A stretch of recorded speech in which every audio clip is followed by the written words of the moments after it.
Está no ar mais um TV Pet Show, um programa feito especialmente para você que é apaixonado por animais. E olha, se eu fosse você, não saia daí porque o programa de hoje está sensacional. Dá só uma olhadinha no que a gente preparou. Você vai se apaixonar pela raça de cães American Bully. Vamos falar da importância da cardiologia na medicina veterinária com a doutora Márcia Martins. E temos o doutor Rodrigo Olivindo e a endocrinologia na vida dos nossos pets. Tem o repórter Fuinha e tem também Meu Pet é Lindo. Não sai daí, daqui a pouquinho. Bom, a minha pet dica de hoje, para evitar que seu pet fique obeso, é que naquele momento de que você vai se alimentar, almoço, janta, se vê que ele fica com aquele olhazinho pidão, coloca ele em outro cômodo, Deixa ele afastado para evitar de você acabar sucumbindo e entregando, da sua comida para ele, tá bom? Eu estou aqui com o Eduardo Campelo, que é criador da raça American Bully. Tudo bem, Eduardo? Tudo bom, prazer ter você aqui. Prazer é todo nosso. Muito obrigada por nos receber. Eu acredito que muita gente em casa, assim como eu, não conhece essa raça. Eu gostaria que você falasse um pouco da origem dela. A raça American Bully, ela foi criada nos Estados Unidos, por volta dos anos 80, 90, mas somente registrada em 2004. E ela é o cruzamento de cães American Staffordshire com Pitbull e se acredita também com as inserções de Bulldogs, sejam eles americano, francês ou inglês.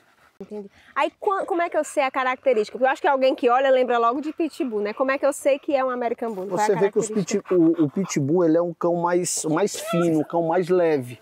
Esse já é um cão mais pesado, é um cão que tem uma cabeça muito grande, que tem muita força, tá vendo? A docilidade fora do comum. Olha aqui. Que caracteriza. Exatamente. Esse corpo musculoso, esse peito forte, essa cabeça grande. Especificamente aqui no Ceará, faz tempo, porque 2004 está em cima, Então aqui já faz quanto tempo que já tem? Olha, eu crio há 3 anos, vai fazer 4 anos. E eu conheci poucos criadores no início. Hoje já com a popularização da raça, já tá aumentando o número de criadores, o número de espécies aqui de criadores que estão trazendo cão de fora, que estão fazendo um trabalho genético, já está aumentando mais. A gente já consegue ter uma conversa com algumas pessoas.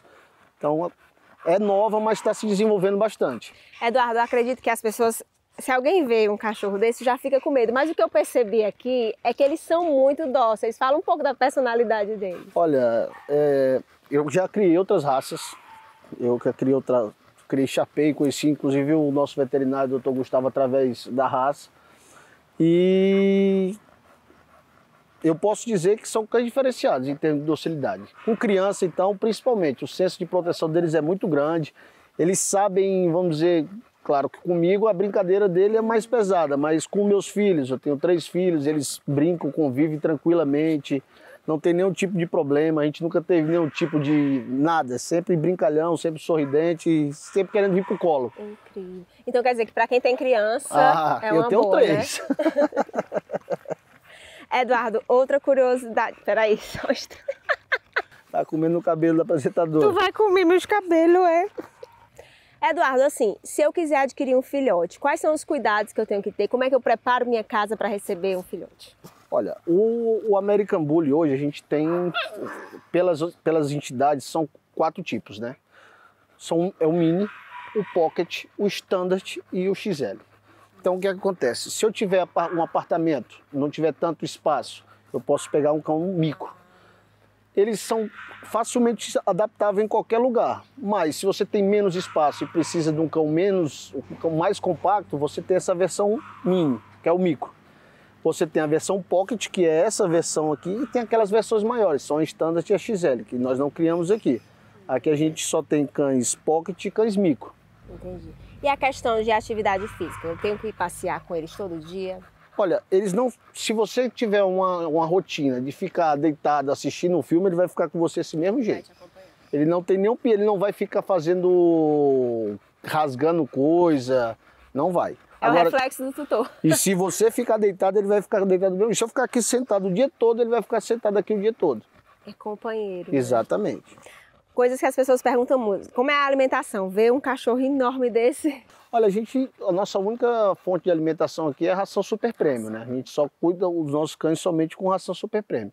Que eu acho que, pelo que a gente conhece, o nosso veterinário que sempre nos fornece informações, é o alimento mais completo. Independente da raça, né? A gente tem que dar uma boa ração. A melhor. Se a gente quer criar, a gente tem que cuidar, ter carinho, ter atenção e fornecer o melhor que eles precisam. Existe algum cuidado especial que eu tenho que ter com relação à doença? Porque a gente, assim, tem raças que tem uma predisposição a tal doença. Eu tenho que ter algum cuidado especial? Olha, como eu te falei, como as pessoas alguns criadores, a inserção começa a inserir muito, então você vai tendo características de outros cães, às vezes de bulldog, aí você começa a ter problema com respiração. Os meus aqui a gente não tem esse tipo de problema, tá? Mas em outros lugares chegam a ter relatos disso. Os problemas mais frequentes que podem acontecer são dermatites, uma brincadeira ou outra com eles, uma dorzinha ali, mas fora isso aí, nada. São cães bem rústicos, bem tranquilos de cuidado. Tem alguma variação de cor? Porque eu já vi várias cores depois que a gente chegou aqui. Aqui tem um arco-íris de cores. A gente tem o seguinte, eles começaram com cães azuis, né? Tudo começou com cães azuis. Aí depois começou a variedade de cores, inseriu o caramelo, inseriu o chocolate, e foi chegando a cães bicolores, depois tricolores, cães merles e agora tricolor merle. Então nós temos todas essas variedades. Aí tem branco, chocolate, blue, lilac, preto, fall, sable. Os olhos assim, os olhos são claros mesmo desse jeito? São. Da ninhada deles aqui, todos os cães são com essa cor desse olho. E uma ninhada, vem quantos filhotes em média? Olha, as nossas aqui nós tivemos 4 até hoje, foram uma média de 8 a 9. 8 a 9. Filhote. Isso. E como é aqui a rotina deles? Eles se soltam aqui, porque aqui é enorme, né? A rotina é o seguinte, a gente separa os filhotes, a gente tem um passeador ali, o local que foi feito para eles. A nossa estrutura aqui toda é montada para eles. Então aqui a gente solta, eles se divertem aqui durante o dia. Tem um momento de descanso deles também, para não ficar o tempo todo correndo, senão vai ficar o dia todo embolando na areia.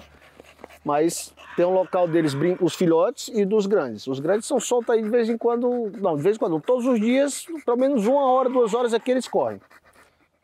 Eduardo, antes da gente encerrar a matéria, eu acho que é importante você falar, para quem se apaixonou, assim como a nossa equipe, a importância de procurar um canil com responsabilidade, porque aqui a gente vê o amor que vocês têm, o cuidado e a responsabilidade com esses cachorros. A gente procura fornecer para eles o melhor, né?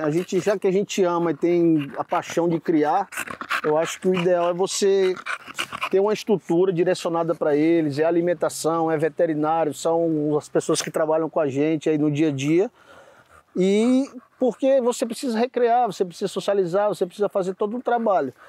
E você pegar um filhote proveniente de um canil que tem um trabalho sério, você tem vamos dizer, uma probabilidade maior de não ter problemas futuros.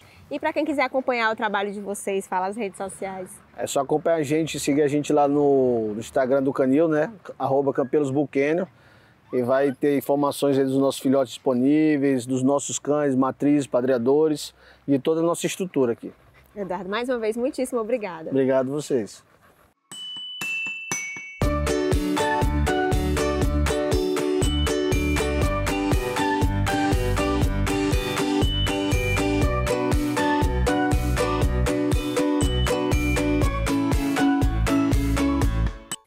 Gente, eu estou aqui com a doutora Márcia Martins, médica veterinária especializada em cardiologia e pneumologia na medicina veterinária. Tudo bem, doutora? Tudo bem. Muito obrigada por aceitar nosso convite e esclarecer essas dúvidas aí que os nossos tutores têm. Primeiramente, doutora, em se tratando de cardiologia, eu preciso ficar preocupada com o meu animal mais idoso ou em qualquer idade pode aparecer?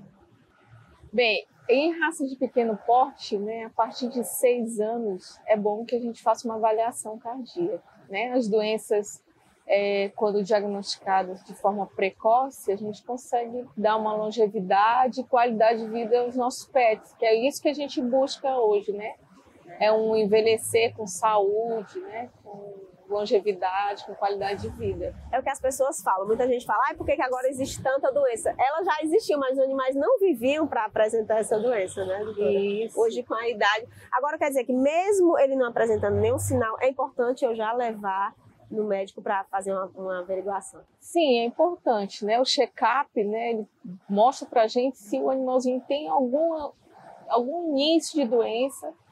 E às vezes a gente detecta com uma idade e, na verdade, ele nunca vai desenvolver sintomas, mas é importante, né, que a gente saiba que ele tem lá alguma doença e que algum dia pode ser que precise ou não ser tratada. Então quer dizer que pode, mesmo ele não apresentando nada, ele pode ter algo ali silencioso, né, Sim, doutora? com certeza. Mas se for de apresentar, tem algum sinal que eu possa me atentar? Opa, acho que aqui tem um problema cardiológico ou até pneumológico. Tem algum sinal que ele possa dar?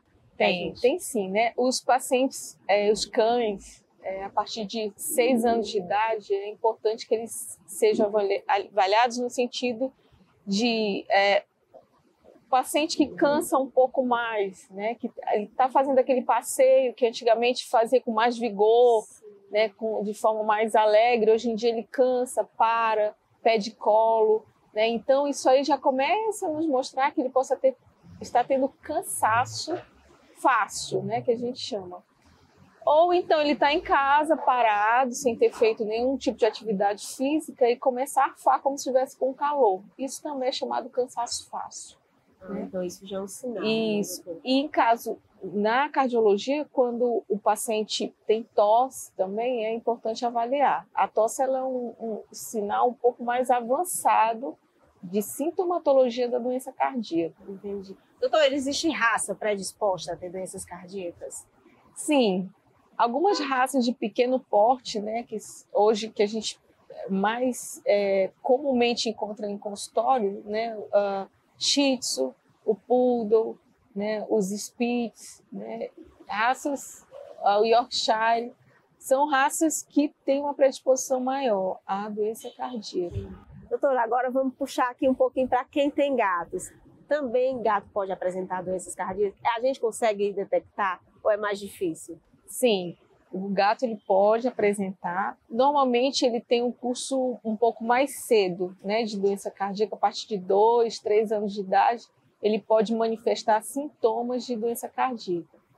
Mas ele é uma espécie de, assim, é difícil o diagnóstico, porque normalmente a sintomatologia não é muito parecida com a do cão, que tosse, que cansa. O gato ele começa a se esconder, ele perde peso, né? E com o avançar da doença, ele manifesta o cansaço, a boquinha aberta, né? E aí é hora, e a gente vê que a doença já avançou. Então, no caso, o gato, como ele, vamos dizer que esconde os sintomas, ele pode, a doença já tá bem avançada e a gente não saber, quando souber já fica tarde demais. Isso. O gato normalmente, a sintomatologia ela aparece de forma mais tardia. Ele consegue permanecer com a doença por mais tempo e sem que o tutor, mesmo o veterinário, consiga diagnosticar. Tem como prevenir, doutora? Ou se alguma coisa que a gente possa fazer de mudar a rotina do animal, ou se ele for ter problemas cardíacos, não tem o que fazer? Não digo prevenir, né? Porque quando a gente fala de raça, predisposição de raça e porte, né? É difícil prevenir, mas a gente manter uma alimentação adequada, né? Atividade física é importante, né? E não deixar o paciente passar a vida toda com obesidade, porque a obesidade, além de ser um fator inflamatório, ela vai desencadear uma série de doenças. Então, também problemas cardíacos. Na verdade, piorar um problema cardíaco, não ocasionar, mas piorar problema cardíaco. Doutora, a senhora tem paciente filhote ou problemas cardíacos, ela vem mesmo para os idosos? A gente tem sim, né? O filhote, ele pode apresentar doença congênita, ou seja, ele nasceu com algum defeito cardíaco, né, que talvez precise ou não ser tratado. Entendi. Mas aí no ato de quem vai adquirir o filhote, pode pedir um exame antes? Tem como ser feito? Ou é hereditário? Pode pedir exame dos pais? Como que funciona? Normalmente o filhote, A grande maioria apresenta sopro cardíaco. Então, naquela primeira vacinação, o veterinário vai auscultar, né? E se tiver um sopro, ele já vai encaminhar para uma pesquisa, né? Para ver se o paciente tem doença congênita. Acho importante a senhora ressaltar, vou pedir para que a senhora fale agora. Percebeu qualquer sintoma, tem que procurar o médico veterinário, nada de medicar por conta própria, né? Não, com certeza, principalmente, né, as doenças cardíacas, as respiratórias também, que hoje a gente vê um pouco, são sintomas parecidos, né, as doenças respiratórias e cardíacas, que todas cursam, né? O que chama atenção do tutor é a tosse, né? Então, a tosse pode ser uma doença cardíaca ou respiratória, mas nada de medicar em casa, né? A gente pode estar diminuindo aí quantidade e qualidade de vida dos pacientes. Doutora, diante disso, a tosse é sempre um alerta? A tosse é sempre um alerta. Temos que investigar, ver o que está ocorrendo com o paciente. Doutora, muito obrigada mais uma vez por nos receber. Antes de encerrar, fale suas redes sociais para quem quiser acompanhar seu trabalho.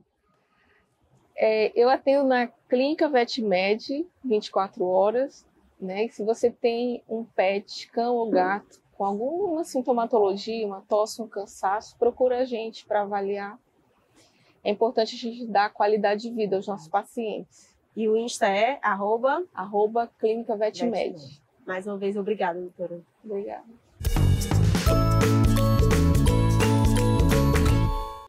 A minha pet dica de hoje é que se você tem um cão ou gato que tem cansaço ou tosse, procure um cardiologista para avaliá-lo. Ele merece ter qualidade de vida.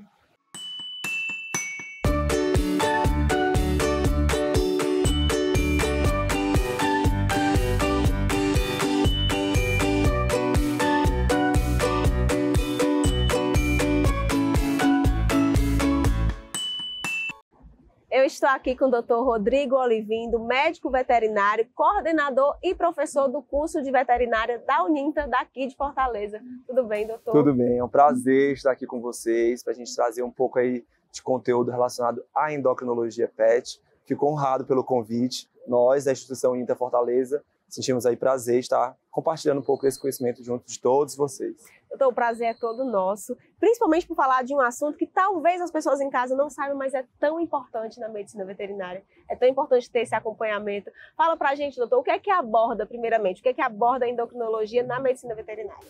Bom, a endocrinologia veterinária, né, trazendo aí para os cães e gatos, a gente tem uma infinidade de patologias, de doenças. E essas doenças hoje estão corriqueiras na nossa rotina. Seja o paciente que tem sobrepeso, obesidade, seja o paciente que tem hipertiroidismo, hipotiroidismo, seja o paciente que tem diabetes, tanto o cão quanto o gato.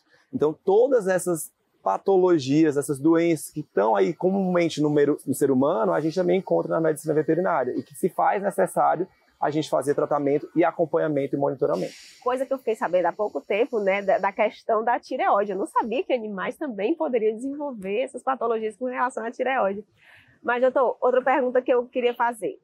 Tem algum momento que eu tenho que me atentar, assim, não, agora eu preciso levar no endócrino? Ou isso é o clínico que vai me dizer numa consulta corriqueira? Em que momento eu devo levar, meu pet? É importantíssimo responder essa questão trazendo real importância da comunicação entre os médicos veterinários. Então, o clínico generalista, ele tem esse papel de fazer um diagnóstico e de encaminhar esse paciente quando ele achar que a gente tem alguma doença concomitantemente com distúrbio endócrino ou metabólico. Então, quando a gente está falando, por exemplo, de um paciente que vem para consulta de rotina e ele tem alteração de colesterol, e isso deve ser encaminhado para o endocrinologista. Então, esses quadros de dislipidemia, o endócrino tem que se apropriar para fazer tratamento e acompanhamento. Por quê? Porque nessas condições a gente pode ter uma doença base, uma doença endócrina que deve estar levando aí ao aumento desse colesterol, por exemplo. Outras condições relacionadas, por exemplo, trazendo a obesidade. É um paciente que tem uma doença crônica. Então, a obesidade ela é uma doença crônica e precisa ser tratada, precisa ser encarada como uma doença. Então, o clínico geral, quando está fazendo aquela consulta de rotina, por mais que a gente não tenha a ver ali naquele momento, a queixa principal não seja propriamente dita a obesidade, ele tem que ter essa consciência de que tem que caminhar esse paciente que se encontra em quadro de sobrepeso ou obesidade. Doutor, eu posso até estar enganada, mas assim, eu vejo que na medicina humana as pessoas estão mais conscientes de que a obesidade é doença mesmo. Mas aqui, pessoas que eu conheço, eu falo, olha, esse animal tá ficando gordinho. Não, mas eu acho bonitinho. Eu gosto assim. É o excesso de fofura, né? A gente fala, o excesso de fofura ele é prejudicial por diversos fatores. Quando a gente fala, por exemplo, desse excesso de fofura relacionado a uma resistência insulínica, então, por exemplo, os gatos obesos, eles podem desenvolver diabetes por conta do excesso de fofura. Então, essas condições associadas a esse paciente que se encontra em sobrepeso e obesidade, elas podem levar doenças que são crônicas. Por exemplo, cães de grande porte que se encontram em sobrepeso e obesidade. Eles podem vir a desenvolver patologias articulares, né? Então, isso é um agravante que vai se perpetuar para todo sempre para esse paciente, caso a correção não seja feita no manejo nutricional, no manejo endocrinológico desse paciente. Por exemplo, é o que a gente sempre discute, né, entre pares, com os nossos colegas cirurgiões, ortopedistas, não adianta ele fazer o melhor procedimento cirúrgico, não adianta ele fazer a melhor técnica, se ele não vai fazer aí o controle desse peso, por exemplo. Se ele vai fazer, por exemplo, aí esse manejo adequado para que a cirurgia dele seja um sucesso. Então, a cirurgia só vai ser um sucesso se ele fizer esse tratamento de controle de peso. Sim, doutor, essa questão da prevenção. Mesmo o animal que a gente sabe que aqui as pessoas, muita gente tem pena de dar só ração, porque acha que o animal não vai querer comer a mesma coisa sempre, e dá outras comidas. Mas mesmo quem tem a consciência de dar só ração, de dar só aquilo que é para dar, como que a gente faz para ter esse controle e prevenir a questão da obesidade? Essa é uma pergunta que a gente responde todo dia no consultório, e é muito importante a gente falar a respeito sobre os alimentos que a gente tem hoje. Os alimentos comerciais, as rações, eles são alimentos altamente palatáveis, são alimentos que trazem todos os nutrientes, né, dependendo do tipo de alimento. A maioria deles são alimentos comerciais completos e balanceados. E o que significa dizer isso? Se é completa é porque tem todos os nutrientes. Se é balanceada é porque tem na proporção, no nível de exigência para aquela espécie, digamos assim, que ele possa ali vir consumir e não ter nenhuma deficiência nutricional. Então, quando a gente fala das rações, são alimentos excelentes e que, obviamente, a gente sabe que o doutor na rotina acaba ingerindo ali, né, dando para o paciente alguma coisa a mais. Pode, mas com restrição. Se a gente faz uma restrição calórica para aquela quantidade de petisco, ok. Então quer dizer que eu posso dar banana todo dia? Pode. Se tiver dentro da quantidade de calorias necessárias para esse paciente, pode. Então, é por isso que, por exemplo, o manejo nutricional desse paciente, desde filhote, é fundamental até mesmo para a gente evitar o sobrepeso e a obesidade. Então a gente está falando de uma condição de acompanhamento e monitoramento desses pacientes. Não é que a gente vai fazer terrorismo nutricional, mas a gente tem que saber o que está ofertando para esses pacientes. E aí vem aquele dilema, né? Ah, mas a ração é melhor, o que se fala a respeito sobre isso? Hoje a gente tem alimentos comerciais excelentes, né? De diversas marcas, com diversos diferenciais nutracêuticos, probióticos, prebióticos. E a gente pode utilizar desse advento para também dar petiscos que sejam, entre aspas, saudáveis, né? Então a gente pode fazer um cálculo e fazer a quantidade de calorias para esse petisco para que esse animal não tenha um superávit calórico, ou seja, não tenha um balanço energético positivo e fique sobrepeso ou obesidade. Então, muito bom saber isso. Olha, coisas que eu... Então, quer dizer, poder pode, mas pode, com moderação e com cálculo, com prescrição. Isso é que é importante, né? Hoje a gente tem batido muito na tecla aqui no Ceará a respeito sobre como prescrever esses alimentos. E é uma coisa que eu, desde esse último ano que eu voltei aqui para Fortaleza, eu tenho batido na tecla diretamente com todos os clínicos, né? A gente tem que entender que a prescrição do alimento ela é uma prescrição médica, assim como um antibiótico, assim como um anti-inflamatório. Então, a gente tem que prescrever esse alimento para evitar, por exemplo, essas comorbidades, sobrepeso, obesidade ou até mesmo de deficiência nutricional ou mesmo de magreza ou caquexia. Doutor Rodrigo, o nosso tempo já acabou, infelizmente. Eu acho que a gente tem, tanto eu como pessoas que estão inscritas, tem muita curiosidade, mas eu acho que a gente vai estar aberto aqui para os telespectadores que mandarem pergunta e já fica o seu compromisso aqui de voltar para responder. Voltaremos, com certeza. Podem mandar perguntas que a gente vai estar aqui disponível. Pois, doutor, antes de encerrar, fale suas redes sociais ou da Unintas, se quiser ser divulgado para conhecer seu trabalho. Bom, minhas redes sociais são Dr. Dr. Rodrigo Olivindo e a gente está aí com o Instagram do curso, Medvet Uninta Fortaleza. Então, qualquer informação, a nível de consulta também pode entrar em contato diretamente pelo Instagram, que eu também, além de professor, além de coordenador, a gente atende toda semana. Que legal. Doutor, muito obrigada. De nada. A minha pet dica de hoje é o controle dos alimentos diariamente. Então, devem ser fornecidos para o seu pet a quantidade prescrita diária pelo médico veterinário.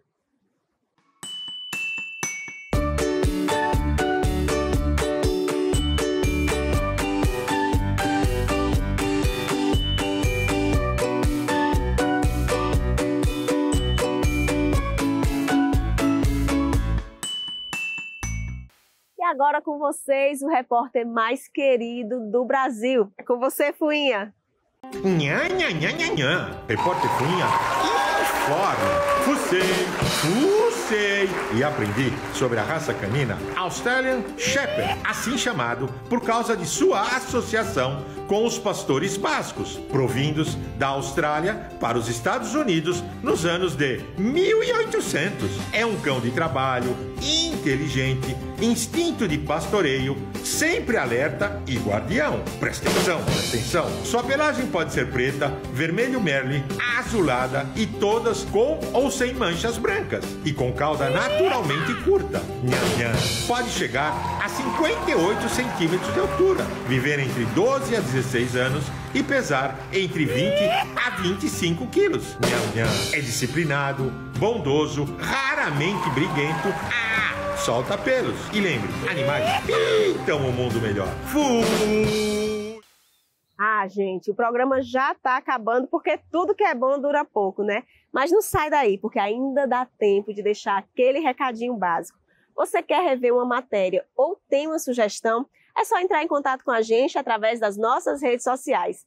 Tem em casa um pet que é a coisa mais linda do mundo? Faz uma foto ou vídeo e envia no nosso WhatsApp. Perdeu o TV Pet Show aqui na TV? Sem problemas. Dá uma olhadinha no nosso canal no YouTube, @TV Pet Show. Tem todas as matérias lá para você. Aí aproveita e já ativa o sininho que é para dar aquele apoio. E você pode também nos acompanhar pelo nosso Spotify.